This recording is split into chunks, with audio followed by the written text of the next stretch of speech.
Hi there guys, and welcome to episode 34 of the month of Retro Brown. We are on an Igglybuff only run. Yeah, an Igglybuff only run. The pre-evolution to Jigglypuff, which to be fair I don't think we actually needed, but yeah, here we are, we're doing an Igglybuff run in Gen 2. And as you can see, just based off the base stats alone, we are going to have an absolute nightmare. I mean, for one, Gen 2 has got some of the slowest Pokemon in the entire series, and Igglybuff might be one of the slowest here. I mean, look at that, 15 base speed, 15 base defense. Our best stat is base 90, and you know what's even worse? We don't even start off with an attacking move, so we are going to have to go against Metapods and get rid of all of our PP, which we've got a lot of. And that means that when we can finally do it, we can go against a rival. And to be fair, I went against him when I still had PP. I knew I was going to lose this one. I just wanted to get past this part of the game so we could actually get to leveling up a bit better. But the way we need to level up until level 9, where we can actually learn Pound, we have to go against those Metapods, we have to get rid of all our PP, and then we have to struggle our way through to get experience. Which is a chore. It's an absolute chore. And when you've got stats as bad as Igglybuff's, with 30 base attack, 40 special attack, it's not easy whatsoever. We are going to go with one of my favourite subscribers, Jubbles, as our rival for today's video. Let's see how he does against the Igglybuff. You're going to do really well. An Igglybuff is not a good Pokemon. Which you might say when we get later in... You might think about differently when we get later into this run. So I didn't even attempt Falconer's Gym until I was at least level 14. From level 14 we get Sweet Kiss. Not the greatest move, so to be honest I didn't even learn it. What I wanted was those levels and the extra stats. Because what we want to do is get through Falconer as quick as possible, and then we can get Mud Slap, so we've actually got some type variation. When it actually comes through to Falconer, of course, we have got Sing, which is actually a really good move. Apart from its accuracy. 55% accuracy is awful, but in this run you'll see that we actually get amazing luck with Sing in quite a lot of key battles. We don't get it here until we've taken out quite a lot of damage from the Pidgeotto, but with it staying asleep we can pound it into the ground and we can take a first time win. Yes, we had to be level 14, 15, but come on guys, I'm doing a run with an Igglybuff. By doing this as well, it also means that I am literally, I'm going to say this now, I had to go against every single trainer that I could find because I knew our stats were that bad. When our stats are that bad, I go and train. That's what I do because I know we're going to have such a struggle against a lot of trainers. We're level 21 by the time we've reached the Slowpoke well. In this coffin, it still takes around about 6 hits to take down. We were poisoned in that fight. We had a lot of things going against us, but level 21 was where we actually were. So you might be thinking, what's the better choice to go for first? So I actually opted here to go against Jubbles. Main reason for that, we do have Mud Slap. So as long as we can get that Ghastly to sleep, we can use Mud Slap and take it down quite comfortably. The bigger problem in this fight is going to be his starter Pokemon, to be fair. Like that Bayleaf is going to have Razor Leaf. It's the most powerful Pokemon to choose for as his rival at this point in the game. Later off it does drop off, but as long as we can get it to sleep, we can use Mud Slaps to reduce its accuracy, we can use Pound to take off bigger chunks of HP, but as long as we get those accuracy drops in, we've got a good chance to fight against this Bayleaf. But even with all that, keep it asleep, pound it into the ground. Level 23 was the first time I managed to do this, and that was the first time victory. Level 23 though, like, it's not the greatest level 2 we do in this part in the game. And of course, that leads us on to Bugsy. Now Bugsy shouldn't be too much of a problem as long as we can hit our Sings, which we aren't. Like I said, there's going to be a lot of key fights where we do hit all them Sings and a lot where we don't. In this one we didn't hit the Sings right early on, but we managed to get one Sing off. And he woke back up. Once we set up a few defense curls, which are going to be key for that Cypher coming up, we can use Sing again, get our defense curls up, and then pound it into the ground. It'd be great if we had Rollout at this point in the game, but unfortunately that is locked until Goldenrod, which is after where we are. Worst possible scenario, we get poisoned. So now we're against the clock. We need to get that Sing off, and we just need to go for it. We are losing a lot of HP for poison because we've got a high base speed. Unless we get a critical hit. We do get the critical hit. We managed to take him down at the last minute. Such a clutch victory. And you know what? I'm actually going to start talking about our moveset. So, you know what? We actually don't get too bad of a moveset with an Igglybuff. We get good type coverage for a lot of things. We've got Dream Eater later on for when we're probably going to keep Sing towards the end of the run. We got Rollout, we got Icy Wind, we've got Shadow Ball, we got Psychic, we got Fire Blast of all things. We can get Return. Crucial move, of course. And it was at this point in the run where I realised I actually couldn't learn any of the elemental punches, which seems weird because I feel like Igglybuff should be the type of Pokemon that could learn them. Which meant, of course, we had to go to the game corner and gamble so we could go and get Fire Blast. And you can see I actually get some good luck to start off with here. We get a 777, 3 spins into it. So it was off to a good start. When we finally do get a Fire Blast though, we have got a decent moveset to actually go against Whitney with. So Return, Fire Blast, Sing and Defense Curl. The Defense Curl's there mainly in case we need that little bit of a buffer with defense. But to be fair, as long as we can get him to sleep, we're going to do pretty well. Fire Blast is a ridiculously powerful move and it takes advantage of our higher special attack stat. I say higher special attack, it's not really that good anyway at 40 base. But having Sing on our moveset and having some way to put the Pokemon to sleep, it gives us the opportunities we need to be able to get a Fire Blast in or a Return in and take easier wins. This is where the run starts to get actually quite a bit easier. I even opted to go against the rival in Burnt Tower, so Jibbles, let's see how you're doing at this point. So, big problem about Ghost Pokemon, the only move I've got to hit him with is Fire Blast. We get cursed right at the start, and we managed to hit all of our Fire Blasts here, and of course Fire Blast is super effective against the Bayleaf. We managed to get through to his last Pokemon without taking any curse damage, and we take quite, you know, a well-earned win there, I would say.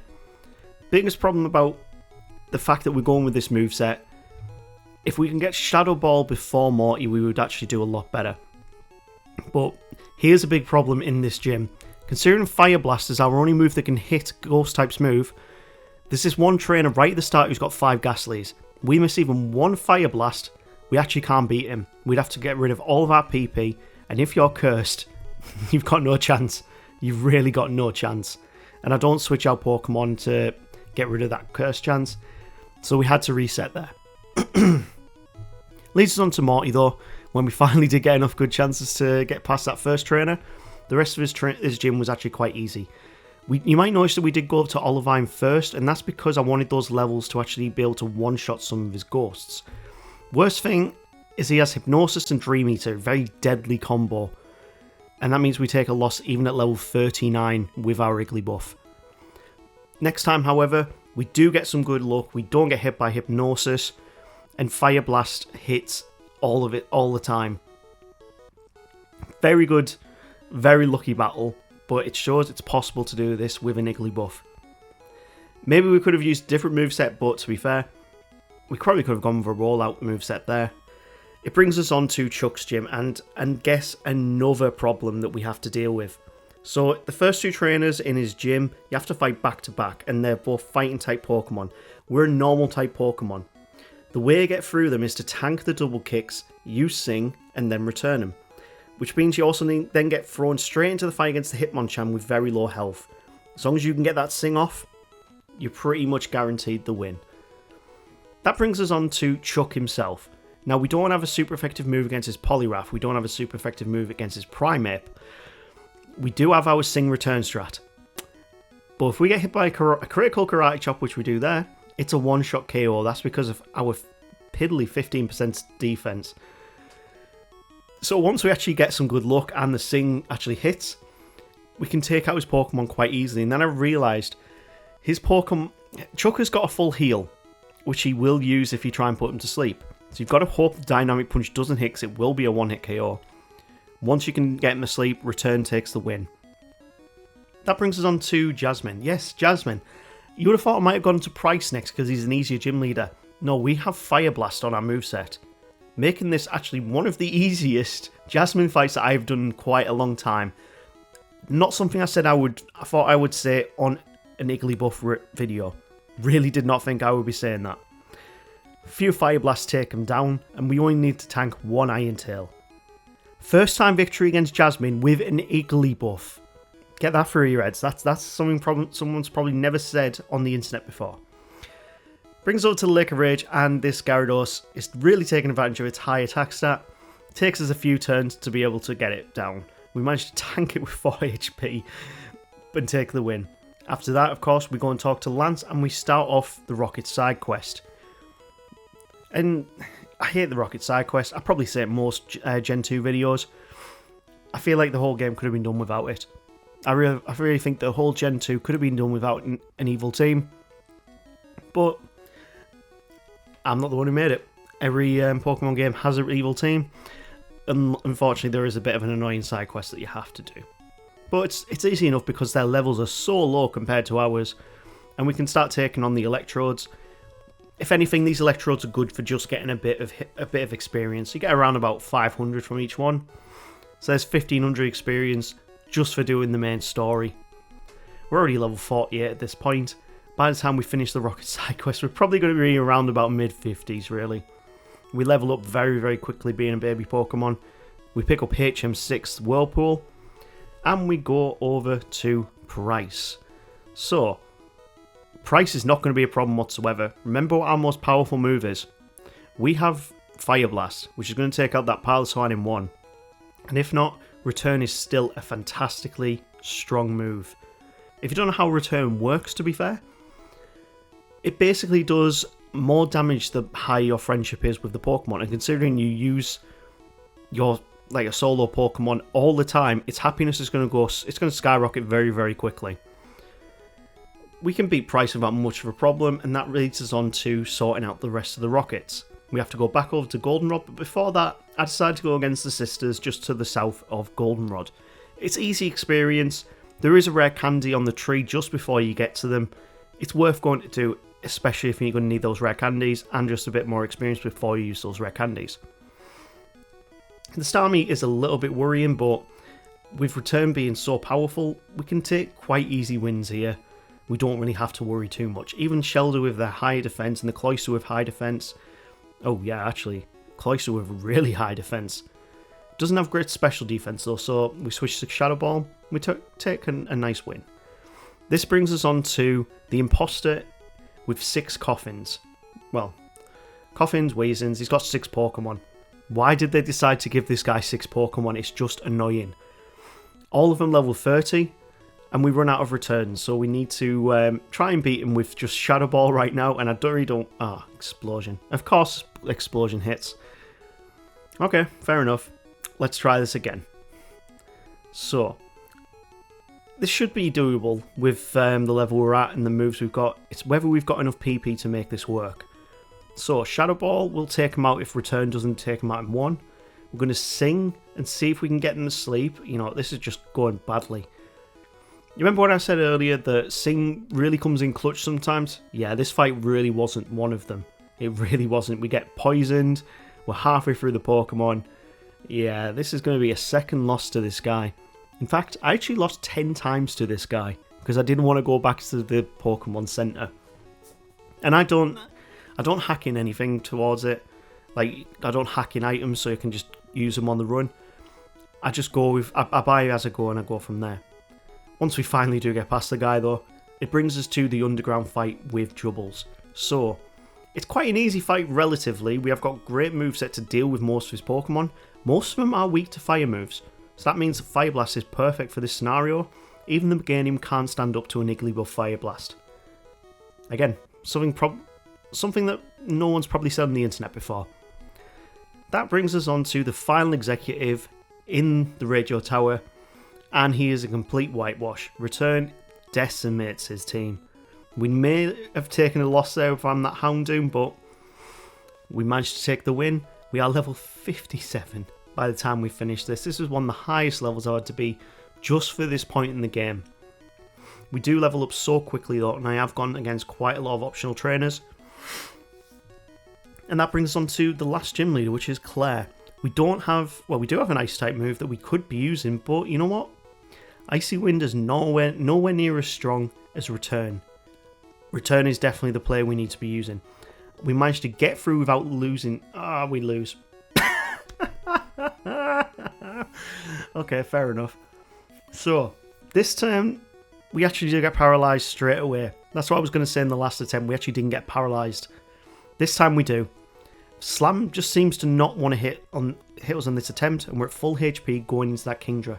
It's perfect that he then uses Hyper Beam, but this is where I was saying Sleep just didn't come in clutch for us.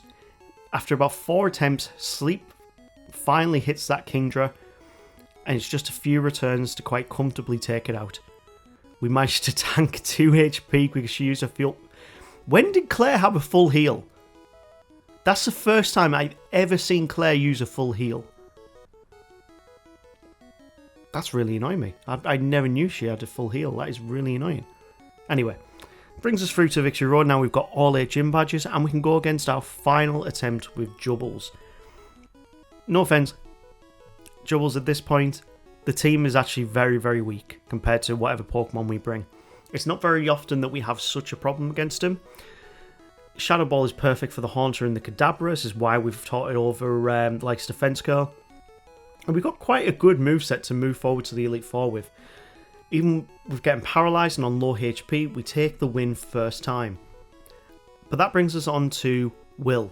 Now, in the last few videos, Will has actually been a real problem for me. And it's not going to be any different here. Because we've got low speed, because we've got low special, because we've got low everything.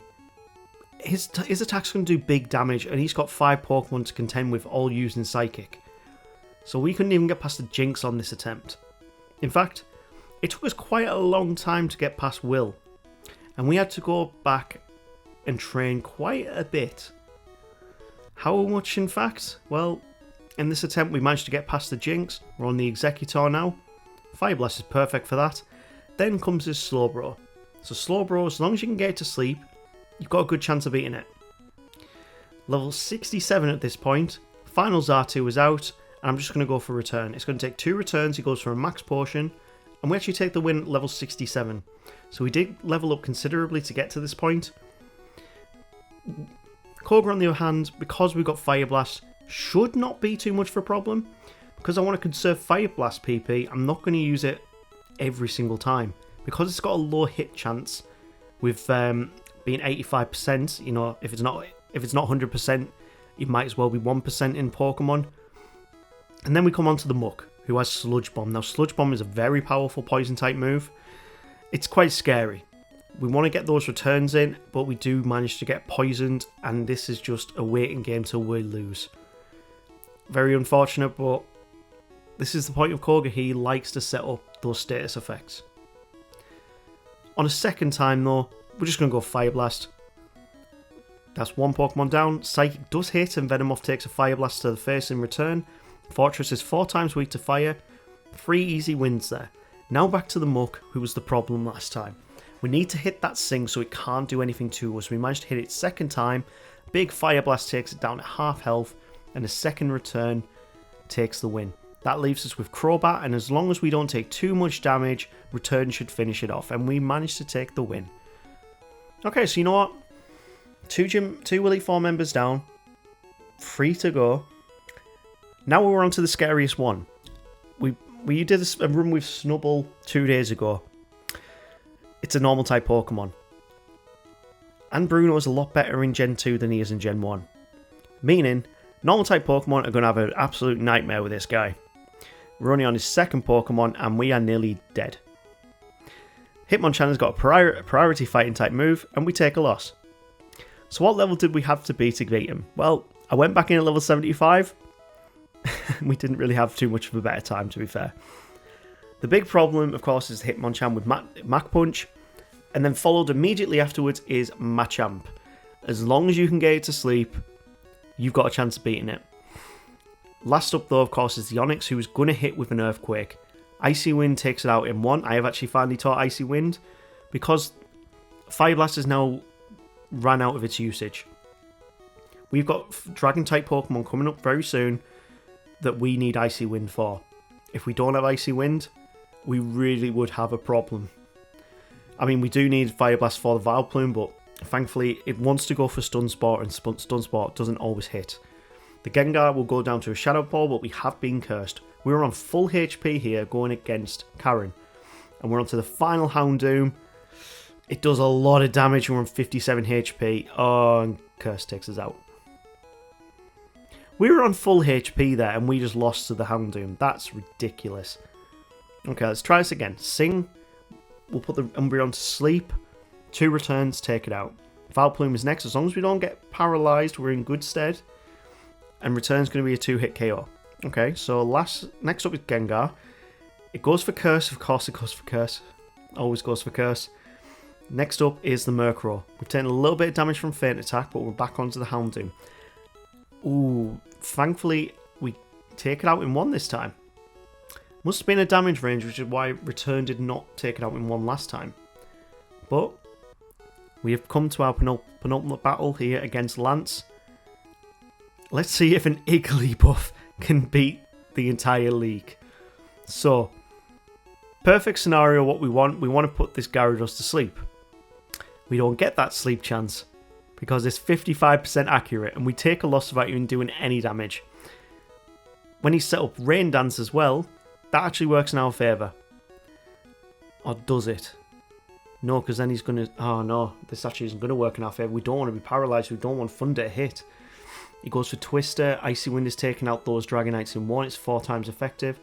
This Aerodactyl is going to be a problem. We get the speed drop, but we're on 30. Oh, there's no way we're going to get past this Charizard. Nah, no way. Okay, we need to try this again. We need to hit that Sting first turn. You know what?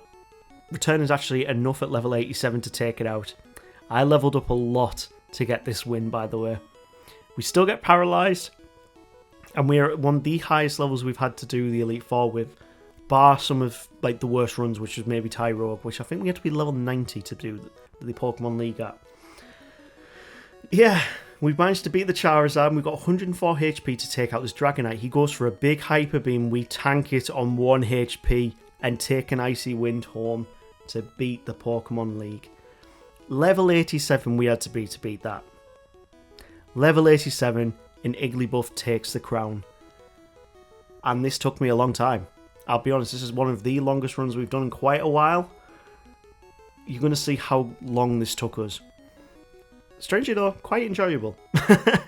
Level 87 Igglybuff brings it home at 8 hours and 7 minutes. And now we've got the post-game to contend with. Yeah, we have got the post-game to contend with, which means we need to show the blue fight and the red fight. I have no idea how we're going to beat red. I really have no idea. This is going to hurt so much. I hope you guys are enjoying my pain because, yeah, the actual like normal game of Johto was fine with a Jigglypuff. I was quite enjoyable. The post game is an absolute nightmare. A genuine nightmare. So, blue. We've still got Sing on our moveset, the move we've had since level 1. We are not outspeeding any of his Pokemon until we've used Icy Wind. We're 141 HP right now. And I was hoping for a special defense drop on that Rhydon. He goes into his Gyarados and uses Twister. So, Hyper Beam miss means Return can take it out. Rhydon is back out and we're going to go for... Icy Wind is disabled. I'm going to put it to sleep with Sing. Let's get another special defense drop. Icy Wind is now not disabled. And that brings us to the Executor. It's going to take in Sunlight. As long as we can put it to sleep, we can negate that happening. Shadow Ball... Okay, we outspeed the Executor, that's fine. But last up is that Arcanine. We get it to sleep, it uses full restore, and we don't outspeed to put it to sleep again. Okay, so that's a loss against blue. We're level 92 here. Icy Wind, perfect move to use against that Pidgeot because we get that speed drop. Alakazam, we're just going to go for Return, but he puts up a Reflect. Thankfully though, he goes for Recover, which gives us a chance to put him to sleep. And we have not taken any damage, really, from the first 2 Pokemon. Thankfully, the Rhydon did not go to Sandstorm here.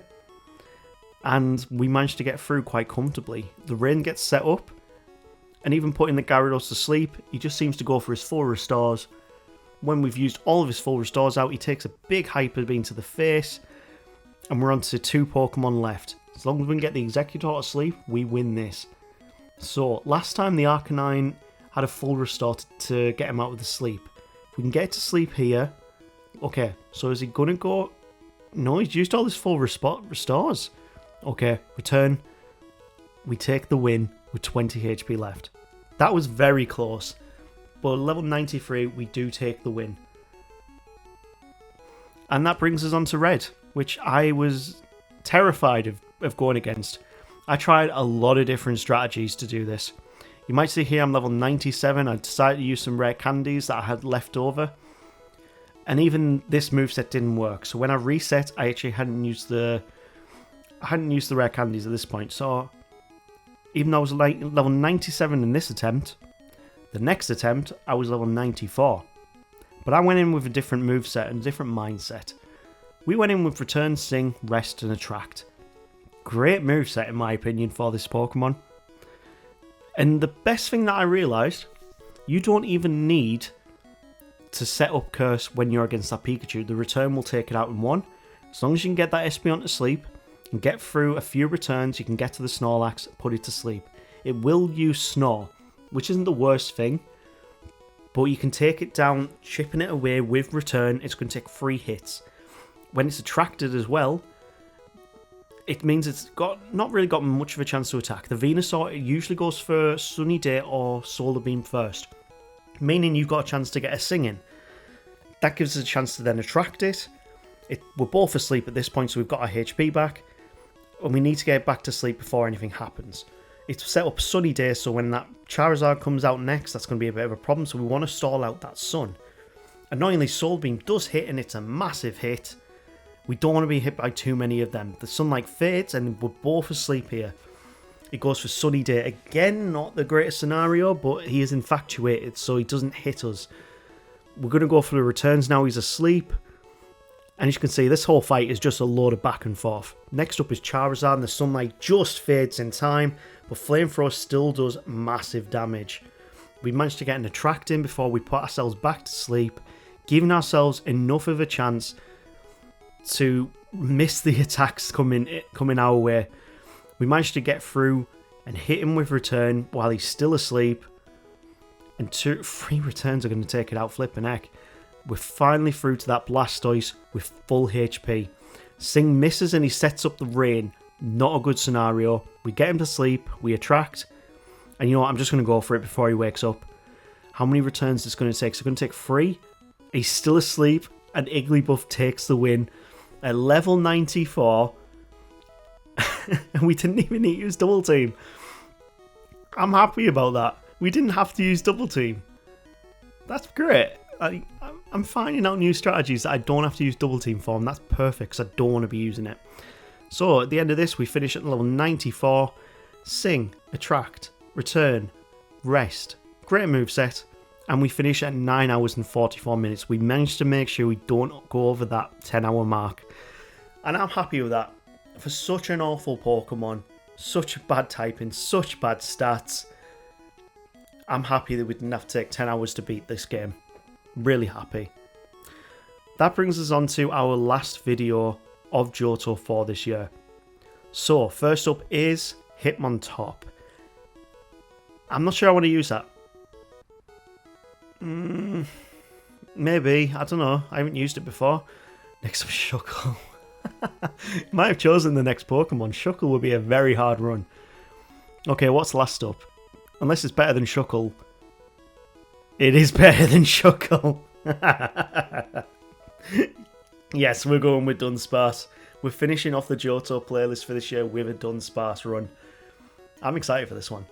Okay guys, if you got to this point in the video, thank you very much. Please smash that like and subscribe buttons, you legends. And we will see you in 2 days' time for the final Johto run of the year, which is Dunsparce. Take care.